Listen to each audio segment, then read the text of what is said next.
নমস্কার বন্ধুরা, online web সলিউশনের পক্ষ থেকে আরও একটি নূতন ভিডিওতে আপনাদের সকলকে স্বাগত জানিয়ে আজকের এই ভিডিওটি শুরু করছি। বন্ধুরা, সোমবারেই দেশ জুড়ে সিএএ অর্থাৎ নাগরিকত্ব আইনের বিজ্ঞপ্তি জারি হলো। নাগরিকত্ব সংশোধন আইন নিয়ে অবশ্যই এর আগে প্রচুর হইচই হয়েছে, কিন্তু আপনি জানেন কি সিএএ বা নাগরিকত্ব সংশোধন আইনের আসলে কি? আপনার আমার কি হতে পারে এতে? এই সিএএতে আবেদন করতে গেলে আপনাদেরকে কি কি ডকুমেন্টসের প্রয়োজন হবে, আর এই সিএএ ভারতীয় নাগরিকদের উপরে কতটা প্রভাব ফেলবে? তো বন্ধুরা, এই সিএএ সম্পর্কিত সমস্ত খুঁটিনাটি তথ্য ও সমস্ত প্রশ্নের উত্তর আজকের এই ভিডিওর মাধ্যমে আমরা আপনাদেরকে জানিয়ে দেব। তাই বন্ধুরা, ভিডিওটি খুবই গুরুত্বপূর্ণ হতে চলেছে, তাই ভিডিওটি স্কিপ না করে শেষ পর্যন্ত দেখতে থাকুন। আর ভিডিওটি ভালো লাগলে অবশ্যই লাইক করতে ভুলবেন না, আর আপনার বন্ধুদেরকেও ভিডিওটি শেয়ার করে দেবেন। আর এই চ্যানেলে নূতন হয়ে থাকলে চ্যানেলটিকে সাবস্ক্রাইব করতে ভুলবেন না। আর যারা আগে থেকেই চ্যানেলটিকে সাবস্ক্রাইব করে রেখেছেন তাদেরকে জানাই অসংখ্য ধন্যবাদ।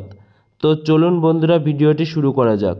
স্বরাষ্ট্র মন্ত্রকের তথ্য বলছে, ভারতীয় নাগরিকদের সঙ্গে এই সিএএ বা নাগরিকত্ব সংশোধনের আইনের কোনো সম্পর্ক নেই। এদেশের নাগরিকদের মৌলিক অধিকার উল্লেখ রয়েছে ভারতীয় সংবিধানে।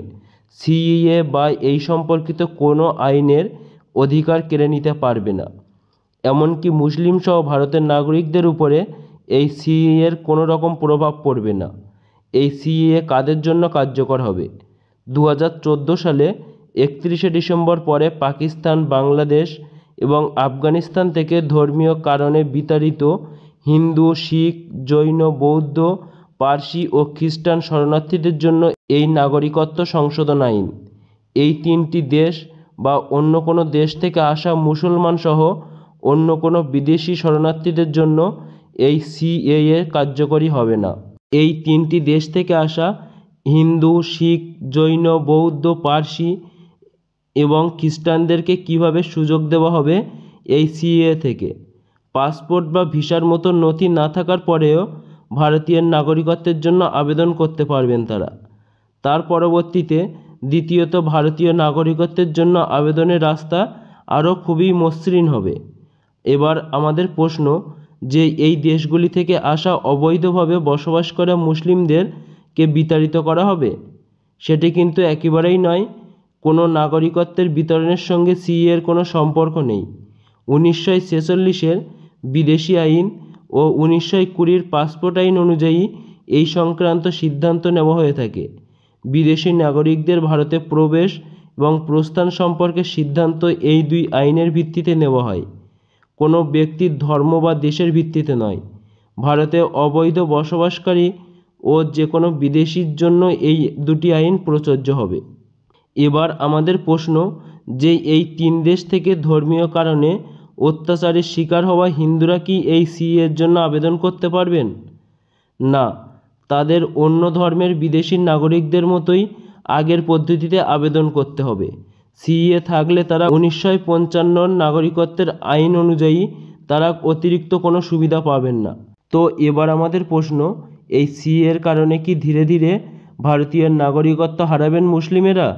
সিএএর কারণে কোনো ভারতীয় নাগরিকদের উপরে কোনোরূপ প্রভাব পড়বে না। সব ভারতীয় নাগরিকেরা তাদের সংবিধানে প্রদত্ত মৌলিক অধিকার পাবেন। কোনো ভারতীয় নাগরিকদের তাদের নাগরিকত্ব থেকে বঞ্চিত করবেন না এই সিএএ, বরং তিনটি পড়শি দেশের নির্দিষ্ট পরিস্থিতির শিকার হওয়ায় বিদেশি নাগরিকদের জন্য ভারতীয় নাগরিকত্ব সুযোগ করে দেবে এই আইন। এবার আমাদের মেন প্রশ্ন, এই সিএএর পরে কি এনআরসি হবে এবং মুসলিম বাদে সব শরণার্থীদের নাগরিকত্ব দেওয়া হবে এবং মুসলিমদেরকে ডিটেনশন ক্যাম্পে পাঠানো হবে? এনআরসির সঙ্গে এই সিএএর কোনো সম্পর্ক নেই। 2004 সালের ডিসেম্বর থেকে 1955 নাগরিকত্ব আইনের সঙ্গে আইনত যুক্ত এনআরসি এবং 2003 সালের কিছু নির্দিষ্ট নিয়মের ভিত্তিতে এই আইন কার্যকরী সম্ভব। ভারতীয় নাগরিকদের রেজিস্ট্রেশন পদ্ধতি এবং জাতীয় পরিচয়পত্র সম্পর্কিত বিষয়ের সঙ্গে তা জড়িত। বিগত 15-16 বছর ধরে এই আইন রয়েছে। সিএর আলাদা করে কোনো পরিবর্তন আসেনি। তো চলুন বন্ধুরা, এবার আমরা জেনে নেব যে এই সিইএতে আবেদন করতে গেলে আপনাদেরকে কি কি ডকুমেন্টসের প্রয়োজন হবে।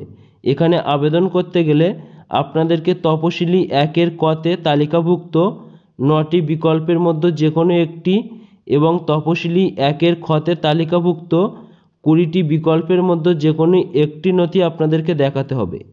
প্রথমত তপশিলি 1-এর কতে তালিকাভুক্ত 9টি বিকল্পের মধ্যে যে কোনো একটি হলো আফগানিস্তান, বাংলাদেশ বা পাকিস্তানের জারি করা পাসপোর্ট, বিদেশি নিবন্ধ অফিসের জারি করা রেজিস্ট্রেশন সার্টিফিকেট বা রেসিডেন্সিয়াল পারমিট, নিজের দেশের জারি করা জন্মের শংসাপত্র, স্কুল, কলেজ বা বিদ্যালয়ের জারি করা শিক্ষার সার্টিফিকেট, 3টি দেশের যে কোনো ধরনের সরকারি পরিচয়পত্র, জমির দলিল বা বাড়ি ভাড়ার নথি। এই নথিগুলির বৈধ মেয়াদ ফুরিয়ে গেলেও সেগুলি গ্রহণ করা হবে। এবার তপশিলি 1-এর খতে তালিকাভুক্ত 20টি বিকল্প থেকে যে কোনো একটি নথি দেখাতে হবে। ভারতের জনগণনার সময় জারি করা স্লিপ, ভিসা বা ভারতে আসার পরে ইমিগ্রেশন স্ট্যাম্পের প্রতিলিপি, আবেদনকারী রেশন কার্ড, সরকারের সার্টিফিকেট বা পারমিট, ড্রাইভিং লাইসেন্স, আধার কার্ড ইত্যাদি। ভারত থেকে জারি করা আবেদনকারীর জন্মের শংসাপত্র, প্যান কার্ড, বিমা পলিসির নথি, বিদ্যুৎ বিল, ভারতীয় আদালতের নথি এবং আবেদনকারীকে ঘোষণা করতে হবে যে তিনি ভারতীয় সংবিধানের 8তম তপশিলি উল্লিখিত ভাষাগুলির মধ্যে অন্তত একটি পড়তে বা লিখতে পারেন।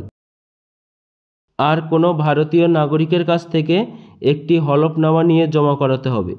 তো বন্ধুরা, আপনারা আজকের এই ভিডিও থেকে বুঝতে পারলেন যে এই সিইএ বা ভারতের নাগরিকত্ব সংশোধন আইনটি কী। এখানে শুধুমাত্র যে সমস্ত বিদেশ থেকে এসে অবৈধভাবে ভারতে বসবাস করছেন সেই সমস্ত নাগরিকত্বের জন্য এই আইনটি প্রযোজ্য হবে। এই আইনে ভারতীয় নাগরিকদের উপরে কোনো রকম প্রভাব ফেলবে না। তো বন্ধুরা, আজকের আপডেট এটাই ছিল। বন্ধুরা, আমরা এর পরবর্তী ভিডিওতে আপনাদেরকে দেখাবো যে এই সিইএ বা ভারতীয় নাগরিকত্ব সংশোধন আইনের আওতায় পড়লে কি সুবিধা ও কি অসুবিধা হতে পারে। তো বন্ধুরা, আজকের ভিডিওর আপডেট এটাই ছিল। এর পরবর্তীতে এই ধরনের আরও নতুন আপডেট নিয়ে আপনাদের সামনে হাজির হব।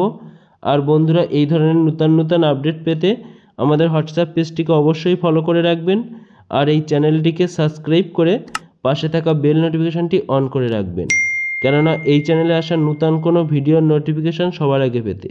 আর বন্ধুরা, আপনাদের সকলকে অসংখ্য ধন্যবাদ ভিডিওটি শেষ পর্যন্ত দেখার জন্য। নমস্কার বন্ধুরা, অনলাইন ওয়েব সলিউশনের পক্ষ থেকে আরও একটি নতুন ভিডিওতে আপনাদের সকলকে স্বাগত জানিয়ে আজকের এই ভিডিওটি শুরু করছি।